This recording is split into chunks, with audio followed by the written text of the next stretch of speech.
In the weapon testing room, Dr. Draken, along with Kim and Ron, were going to test the Gauss cannon. Dr. Draken also got ammo for the Gauss cannon, as he also made ammo for it. Kim started to try out the Gauss cannon on a fake cardboard cutout of a demon. Its shot was really powerful. "Man, this is a strong weapon," Kim said. "Now let me give it a try," Ron stated, as Kim handed the Gauss cannon to Ron. Then he fired the Gauss cannon at the cutout, roasting it. "It works just as great as the other weapons do. I approve this weapon, Dr. Draken," Kim said to Dr. Draken. "Glad you approve of it. I am also making another weapon, and it will be even stronger than the Gauss cannon," Dr. Draken stated a reply. "Sounds awesome. I wonder what it is," Ron said, liking the idea of Dr. Draken building an even stronger weapon. "It's a work in progress. It's taken me more time to make it," Dr. Draken replied. As Kim and Ron both left the weapon room, they then headed for their rooms. However, Kim went to her room and started to research the monsters they've encountered. The information beyond the screen showed a lot of data, so Kim found it interesting about the demons and their weaknesses on how to handle them. Ron then headed inside Kim's room with the soda in his hand for himself. He also had one for Kim, to which he'd offer her one. As Kim accepted the soda that Ron offered, Ron sat beside Kim near the computer desk. "What you doing?" Ron asked. "Trying to figure out the demons and their weaknesses, but it doesn't tell us who's responsible for the demons being unleashed," Kim answered. "It could have been Professor Dementor. He has been talking about creating demons," Ron suggested. "Let me see if it shows up," Kim replied, as then she started to search for the culprit for the demons roaming the earth. And sure enough, after 10 minutes of searching, Professor Dementor's file came up. While reading the info that was posted, Kim and Ron were in a state of disbelief. "So, Professor Dementor is responsible for the demons attacking. He started all this," Ron said to Kim. "We'll report this to Wade right away," Kim stayed in agreement. She and Ron headed for Wade's office. Wade opened up the door to see Kim and Ron. "Hey Kim, hey Ron, what's up?" Wade asked. "Wade, we have something about the demons," Kim said, beginning to explain. "Apparently Dementor is behind the cause of the demons attacking, 'cause I did research and it shows proof." "He'd go that far?" Wade questioned in shock. "This USB drive has all the research you need," Kim replied, handing Wade the USB drive to him. Wade plugged the USB drive into his computer. Lots of info on Professor Dementor came up about him and the demons. Wade was in shock to find a lot of info on the demons being on Earth thanks to Professor Dementor. Kim and Ron were right about the whole thing. "So Professor Dementor has been planning to unleash the demons for months," Wade stated. "Yeah, so we need to stop him and find a way for the world to go back to normal," Kim replied. "What other information can we get from Dementor?" Ron asked, questioning Wade. "I'll check the other locations that I know. We may get something about Dementor and on if he is still in his lair or not," Wade said as he was doing research on his computer. Kim and Ron left Wade's room and they headed for the living room where Ron's parents were. Hannah had been playing with the dog along with Jim and Tim. Ron was happy that his parents were recovering from cholera, and Kim was so glad had to be happy that her dad was also recovering. They were chilling with the family when Monique showed up. "Kim, you got a sec?" Monique asked. "Sure," Kim replied, then turned to Ron saying that she'll be back in a minute. Kim and Monique were out in the hallway, away from everyone else. "Just so scared, Kim. The demons roaming the area. I just wish this day never came," Monique said to her friend. "I know, Monique. I don't want demons roaming around either, but we know who's responsible for it. He goes by Professor Dementor. He caused the demon apocalypse," Kim replied. "I just don't know how long we're going to be down here. Bonnie has lost her mind and I'm going insane," Monique stated. "I know, things are different right now, but as soon as we figured out how to end this hell, things will be back the way they were," Kim replied. "I hope so, Kim, because everything we know is gone. Even we lost some people that we couldn't save," Monique said sadly. "I know, losing my mother was very hard on me. Those demons will pay for killing my mother, and I won't stop until I take down Professor Dementor, Kim spat a reply. I don't blame you. We have lost friends and families from the demons, Monique stated. Kim then got a ring from Wade on her communicator, to which she answered. Wade had explained that Professor Dementor had been to Camp Wannaweep. Wade wanted Kim and Ron to go to that location to see if there was anything Professor Dementor left behind that could help them stop the demons. When Kim headed for the hallway, she ran into Yori, who was doing her makeup. Oh, hi, Kim, Yori said, catching Kim's attention. Hey, Yori, do you happen to know if Sensei is safe? Kim replied with a question. He's safe in a bunker in Japan. He told me that he's staying put until the demons are gone, Yori answered. Then Ron showed up beside Kim. Hey, Yori, so, Kim, did you get a call from Wade that we have to go to Camp Wannaweep? Ron asked his girlfriend. Yeah, I did. Wade said there might be something to help us stop the demons. Kim answered Ron's question.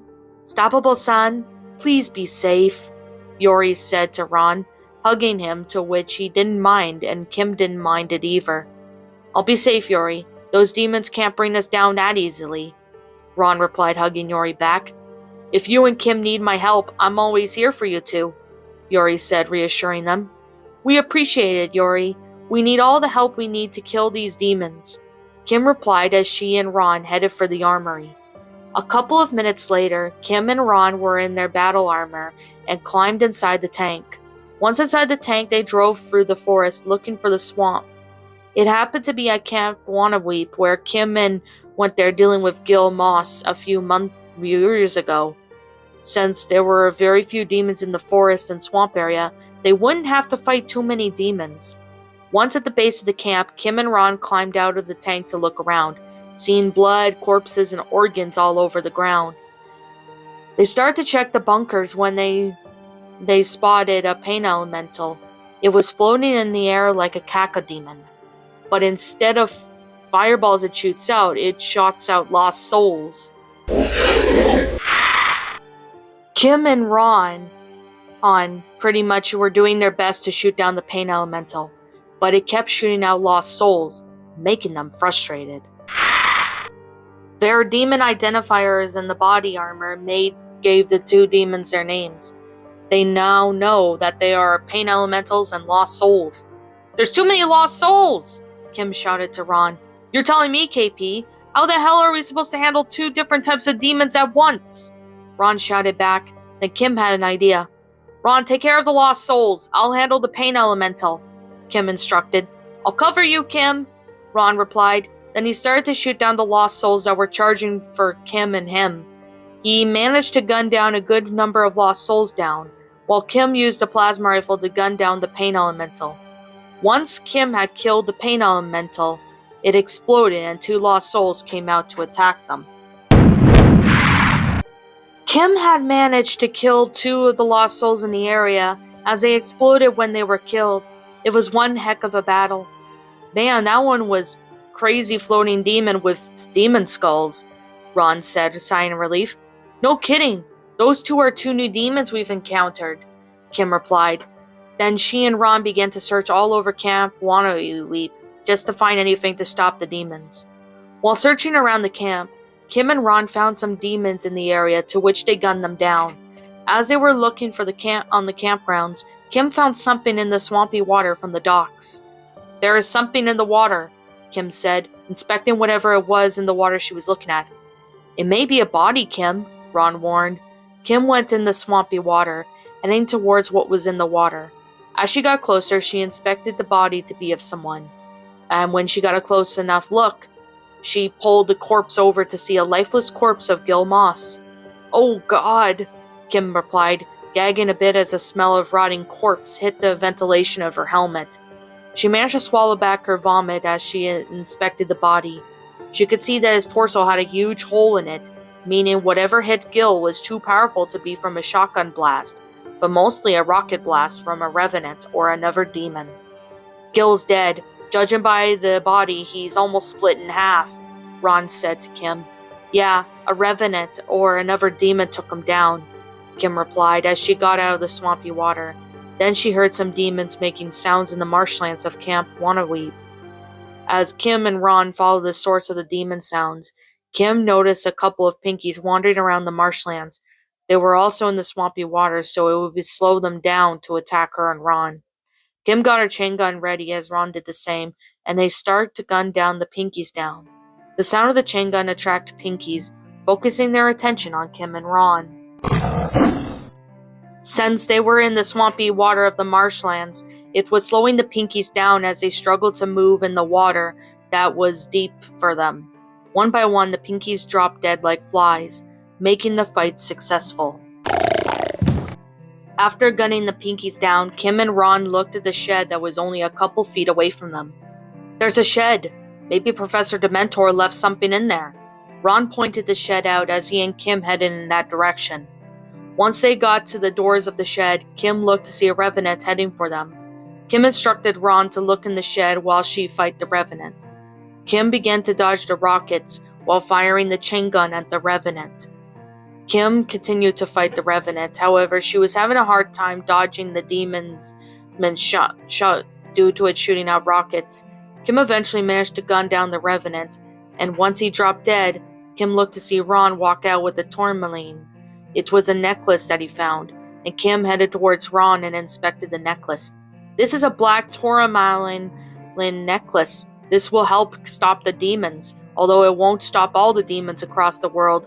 We would need something stronger than this," Kim said. "I was wondering what it was," Ron replied. "This will help keep demons away from us. When we hold on to it, the demons will stay away from us," Kim said. Ron took a hold of Kim's hand that was holding on to the black tourmaline necklace. "I wonder if it really works," Ron wondered. Then he and Kim began to walk hand in hand through their way back towards the tank. While walking in the directions, the demons stared at Kim and Ron hand in hand. They, for some reason, did not attack them. They just act like they were not there. "Why aren't they not attacking?" Ron asked Kim. Kim kept quiet as the two continued to walk around the marshlands of Camp Wannaweed. Then the demons wandered around as usual. When Kim and Ron got to the tank at the campgrounds, they climbed into the tank and drove off. "So that black tourmaline necklace has special powers?" Ron questioned Kim. "It sure does. We didn't get attacked by demons when both of us were holding it," Kim answered. "This isn't going to help all of us safe from the demons. It will only keep those holding it safe from them," Ron stated. "Yeah, so something else will have to put an end to the demons," Kim replied. When Kim and Ron returned to the bunker, they gave Wade the black tourmaline necklace to him. Wade had agreed that it will keep whoever was holding it safe from the demons, but it won't stop the demon apocalypse, which meant that they would have to find something else that would end the demon apocalypse once and for all. What's up, my pretties? It's the Lion Queen here. I want to appreciate you all for tuning into this video, and I do appreciate you guys supporting my video by giving this video likes and stuff. If you really enjoyed this video, be sure to leave a like, comment and subscribe if you're new, ring the bell for notifications to when I upload so that way you guys will get updated for whenever I upload.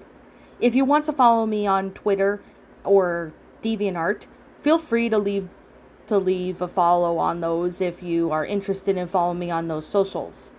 If you want to support my backup channel, known as Miss Dark Shigo, feel free to subscribe to it, as a link to that will also be in the About page section. And with that being said, and that being the case, thank you so much for watching, my pretties, and as always, stay pretty.